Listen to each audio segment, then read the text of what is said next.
Pastor Roy Gearhart from Galloway United Methodist Church in Franklin, Pennsylvania, sharing a few words of encouragement to help us follow after Jesus. This week we're talking about sacrifice and sacrificial living. Now, whenever we say that, maybe the first thing that comes to mind for you is money. When you think about sacrifice, that is the measure of value for so many things in our life that you may think that we're just talking about money and how much we need to give financially.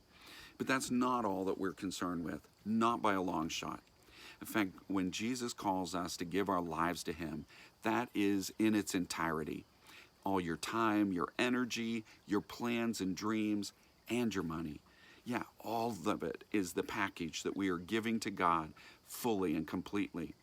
Now, granted, the young man in the story in Matthew 19 who came to Jesus looking for the secret of life, asking Him what he needed to do because he said, I've done all these other things, been obedient to the law, kept the commandments, done all kinds of good things, but what am I still missing? And Jesus said, you need to take all of your money and give it away, and then you come and follow me.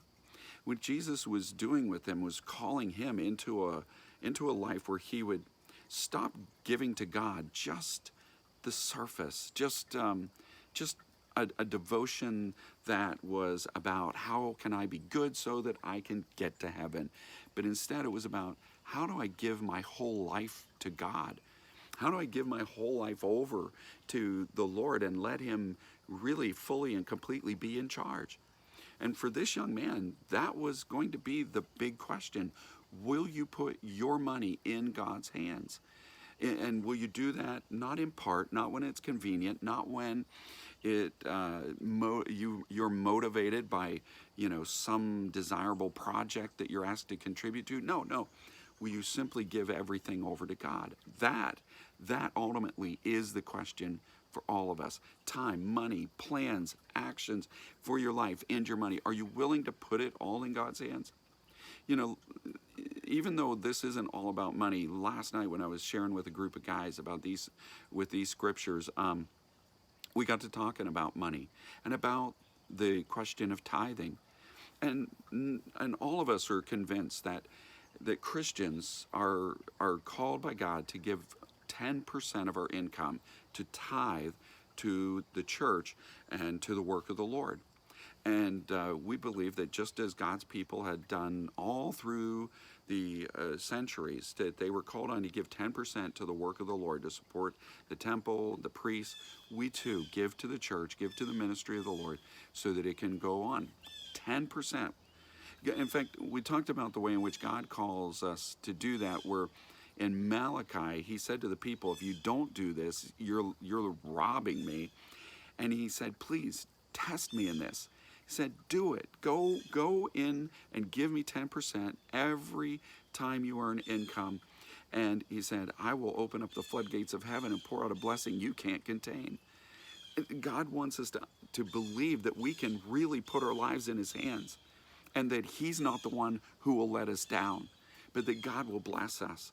And so that He challenges us to give financially, not just like Jesus challenged that young man, but all of us are challenged on a routine basis, week after week, to be giving to the work of the Lord. Now listen, you look at what Jesus asked that young man to do and say, wow, that's over the top. All of his money, give it away?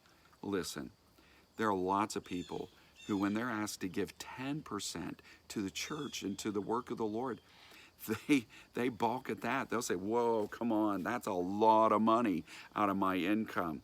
And that's a person who is wealthy. 10% adds up to a big chunk of change. And for a person who doesn't have much, 10% can be a huge chunk of an already stretched thin budget. And so we'll challenge that. We'll be saying, whoa, 10%? Are you serious? But listen, here's the bottom line. It's not just about money, but it's about where our heart is. Jesus said, in fact, that where your treasure is, that's where your heart is going to be. So the real question in this comes back to that.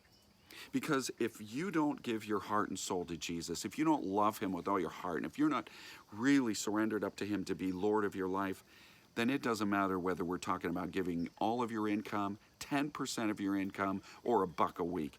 You're gonna act like that is a big imposition on your life. And you're going to act like every other thing that God calls you to do and to give yourself to is a big imposition. What an inconvenience. This is a problem. But if you've given your heart, soul, mind, and strength to love God, then whatever God asks is not too much. May God bless you today. And as you share his good news, may God make you a blessing wherever he takes you.